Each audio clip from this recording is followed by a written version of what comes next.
So pangalawa, para ma-increase po yung cash flow po natin is kailangan daw po natin i-reduce po yung ating mga expenses. Hindi po natin namamalayan yung mga ginagastos po natin na maliliit na kapag naipon po sana natin ito is magkakaroon na po sana tayo ng milyon sa ngayon. Before, guilty ako. Hindi pa ako naging member ni IMG, yung pagbili ng tubig, bottled water.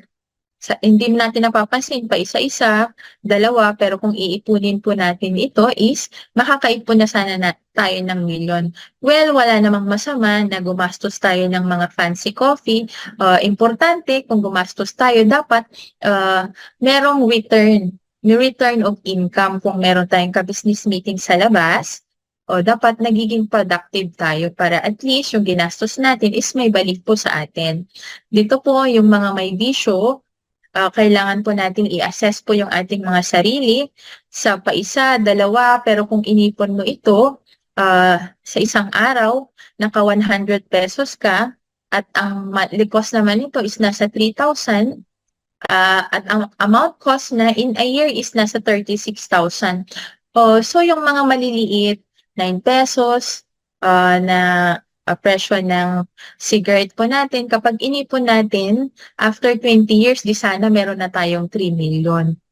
So, yung pagtaya-taya po natin sa lotto, tickets, yung 20 pesos kung sana inipon natin, is dapat meron na po tayong 1.2 million. So, kailangan talaga, wala namang masama dito sa mga pinagkakagastusan natin. Pero kung hindi po tayo nakakaipon, palagi nating sinasabing monthly na ay walang natitira sa sahod ko. So kailangan i-evaluate natin, ilista natin yung mga pinagkakagastusan natin, tignan natin kung saan pa yung mababawasan natin nang sa ganun is makapagtabi tayo monthly, makapag-save tayo nang sa ganun is may ma-invest po tayo para sa future natin. Ang tao kasi is takot mag-sacrifice muna. Nung napasali po ako dito sa IMG, dati po guilty po ako dito sa pag-dine outside.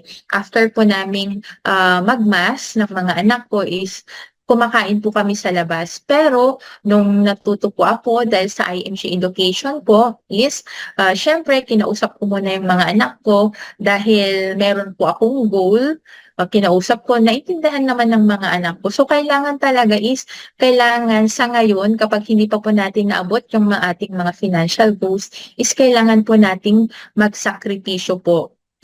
By that time naman po na na-achieve na natin yung goal, pwede naman na tayong kumain sa labas at ipasyal po yung ating mga family. Pero sa ngayon na hindi po tayo nakakaipon, is kailangan po talaga magsakripisyo tayo. Ilista po natin yung mga pinagkakagastusan po natin nang sa ganun po makita natin kung saan po yung butas, kung saan po yung babawasan natin para at least makapag-ipon po tayo monthly.